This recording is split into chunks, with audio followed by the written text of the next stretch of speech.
Meu nome é Diego Chemin, sou membro do Observatório Social de Jandaia do Sul e, dando continuidade ao nosso projeto Eleições 2020, convidamos membros da sociedade civil que possuem conhecimento nas grandes áreas de importância para a nossa cidade para debater esse tema conosco.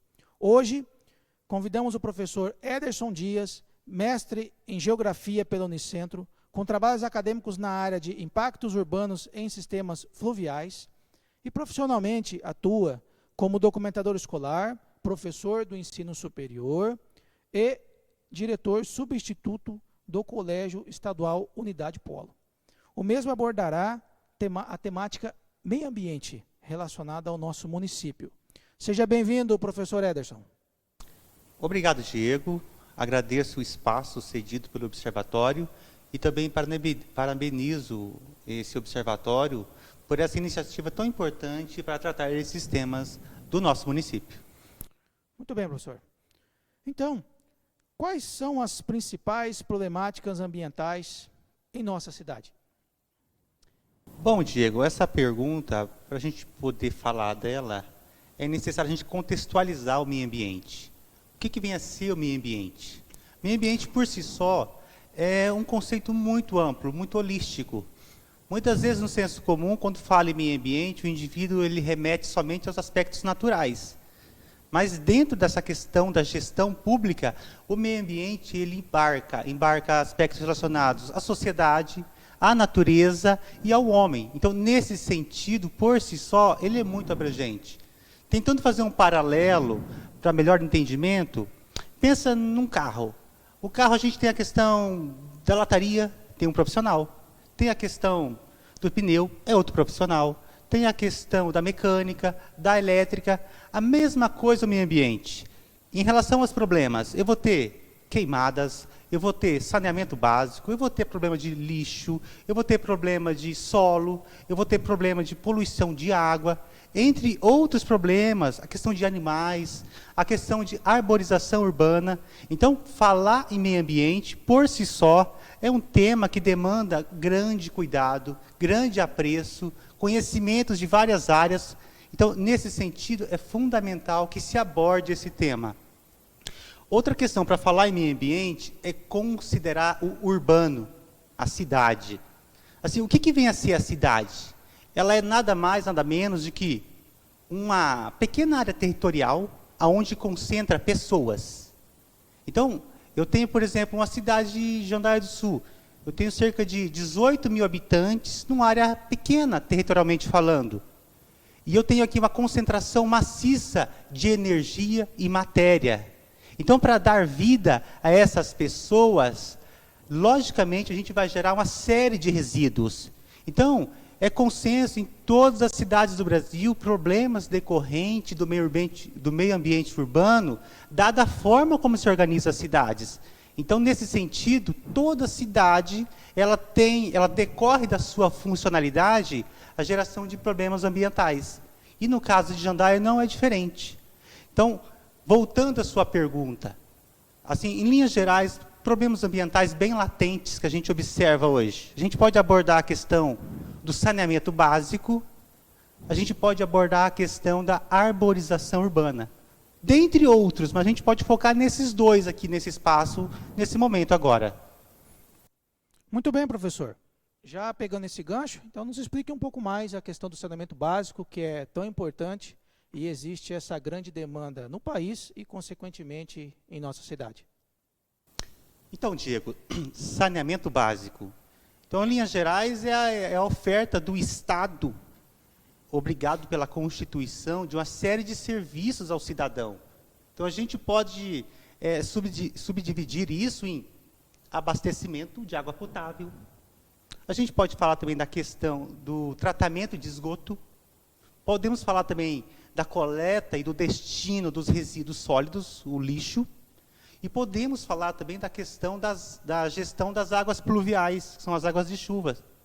Então, trazendo para Jandaia essa problemática, abastecimento de água potável. Então, é recorrente em Jandaia, a gente vê a falta de água ou a diminuição do acesso de água, geralmente na época de estiagem. Então, temos aí informações que tem um poço sendo furado no Dourados. Torcemos para que dê certo, para que o gestor público atual e o próximo, eles possam trabalhar de forma que esse problema que é latente a nós, ele seja solucionado. Mas voltando à nossa realidade hoje, nós temos a coleta da água que é feita no Ribeirão Marumbizinho. É o manancial, tá? Manancial se refere àquela área de rio onde é coletado a água para consumo.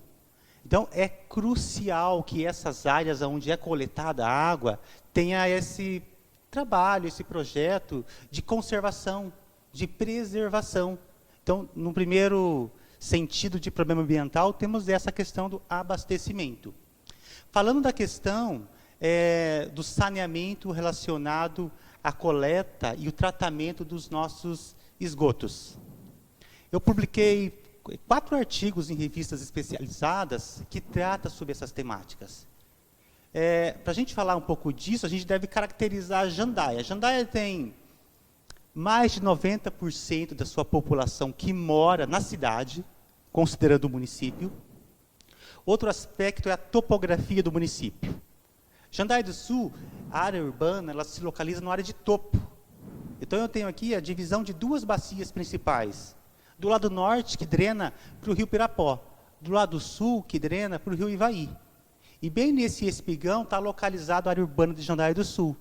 E no entorno da nossa área urbana, a gente tem uns 100 números de nascentes. Então, a gente pode citar algumas aqui. Ó. Nós temos o Ribeirão Cambará, que nasce no perímetro urbano. Temos o Marumbizinho, temos o Lapuna, temos o Siriema, temos o Rochedo, temos o Orquídea, temos o Barroco.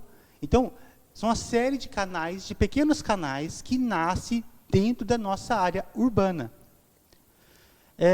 Dentro das minhas pesquisas, dos meus trabalhos de campus, eu percorri o Córrego Siriema, todo o trecho dentro do perímetro urbano, e o Ribeirão Cambará.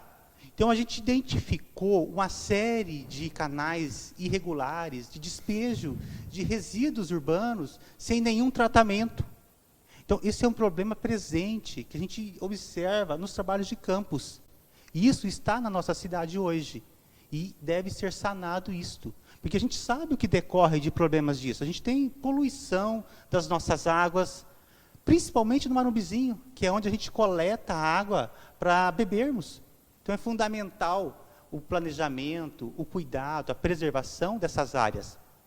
A questão também da mortandade de peixes, a questão de quem mora perto dessas áreas ribeirinhas, tem um problema até do cheiro forte que exala ali e acaba afetando as pessoas. Dentro dessa problemática também a gente parte para a próxima, que é a questão dos resíduos sólidos. Então, a partir desse problema, a gente pode desenvolver um outro problema, que é a questão do aterro, mas a gente não vai se ater a esse problema aqui agora, a gente vai falar só a questão dos resíduos. Nos trabalhos de campus desenvolvidos nas minhas pesquisas, a gente detectou também centenas e centenas de sacolas, de garrafas PET, e entre outros são chamados sedimentos tecnogênicos, que são despejados, descartados de forma irregular ao longo das margens dos nossos canais.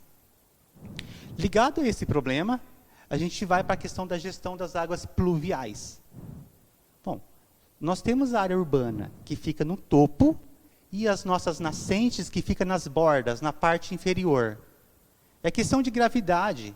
Quando chove, a gente tem um carreio, tá? A gente tem um transbordo, um transporte de lixo, de sedimentos, de resíduos os mais diversos possíveis, que chega tampando todas as nossas nascentes. Então, é fundamental essa questão da gestão dos recursos hídricos, considerando o nosso perímetro urbano, que as nossas nascentes elas são sucateadas de resíduos que decorrem principalmente desses carreios, desse transbordo das águas pluviais. Outro problema, quando a gente tem descarte irregular de lixos na área urbana, quem sofre são as nossas chamadas boca de lobo, né? Os nossos bueiros. Pense comigo, quando um bueiro ele é entupido, ele passa a não dar mais vazão à água daquela área que chegava até ele. Então, toda essa água ela é drenada para o próximo bueiro.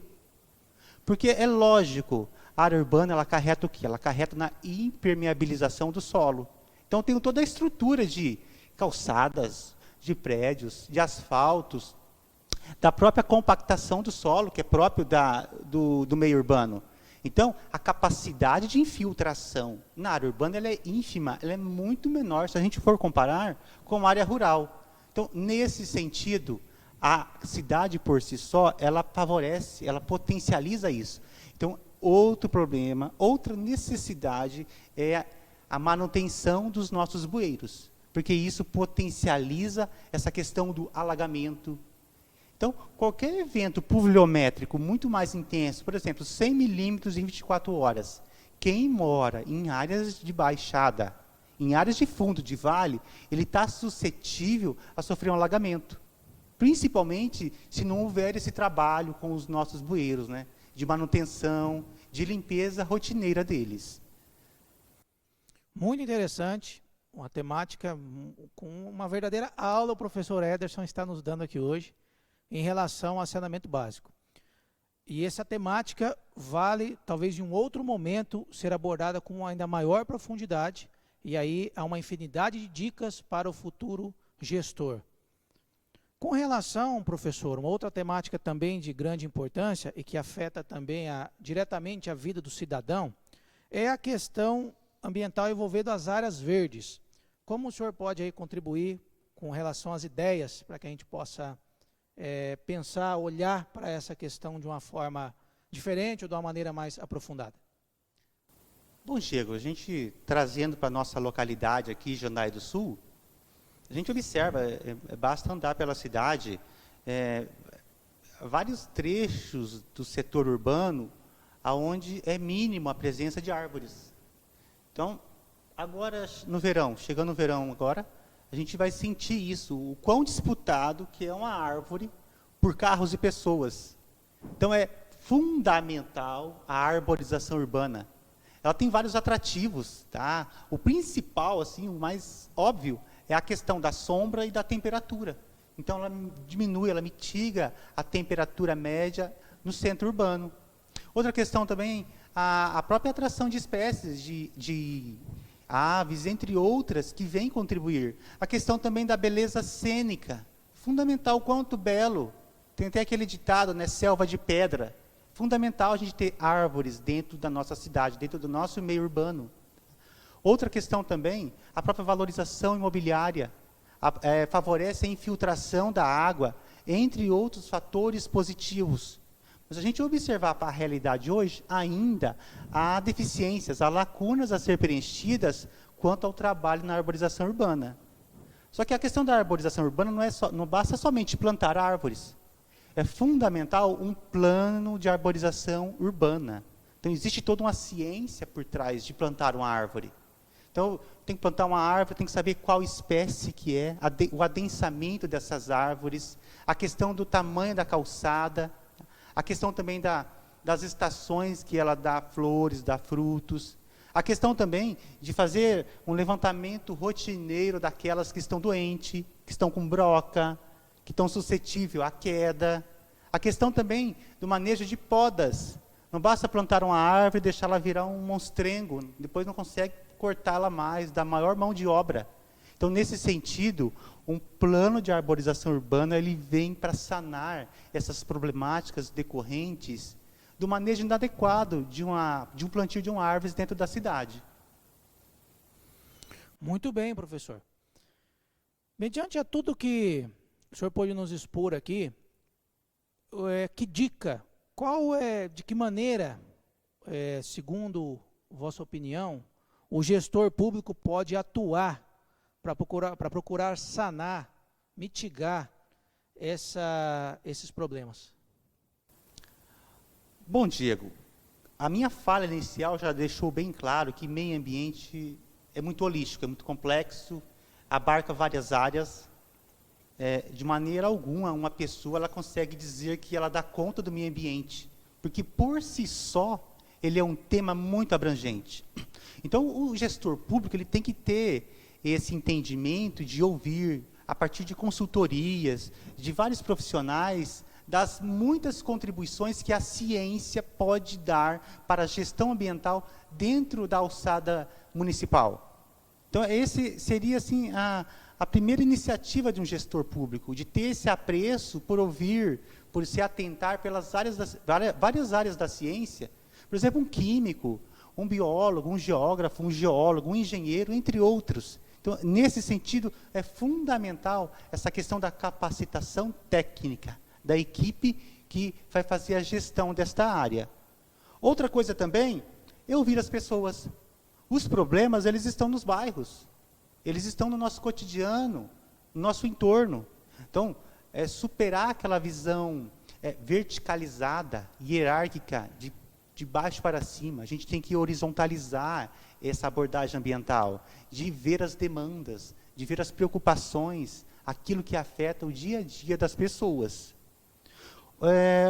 Outra abordagem crucial, que demanda tempo e investimento, é a educação ambiental. Então, quando a gente pensa hoje num período aí de 20, 30 anos, as crianças que estarão lá, que serão o futuro nosso, que serão nossos gestores, elas estão hoje nas nossas escolas, nas séries iniciais. Então, trabalhar a educação ambiental, aspectos de apreço por preservar a água, de consumo sustentável, do consumismo, tá? Dessa geração sem limites de resíduos que a gente tem hoje, essa questão também de preservação, de apreço pela fauna, de apreço pela flora, enfim, educação ambiental tem muito que ser trabalhado, tem uma potencialidade imensa de poder contribuir, de poder mitigar a série de problemas ambientais que é comum nos núcleos urbanos pelo Brasil afora hoje, e não é diferente em Jandaia do Sul. Muito bem, professor. Já lhe agradeço pela disposição, agradeço por essas informações extremamente importantes que foram repassadas aqui. Já estendo um convite para situações futuras, entrevistas futuras. Muito obrigado. Eu que agradeço, Diego. Tá? O tema ele é muito abrangente, então a gente fez aqui um pente fino, um rapidão, mas acho que já deu para dar uma ideia de como que é complexo, tá? E como que é interessante, como que é necessária essa abordagem. E agradeço o convite e até a próxima.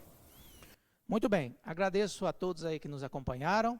Se inscreva no canal, acompanhe a nossa página no Facebook e muito obrigado e até a próxima entrevista. Valeu!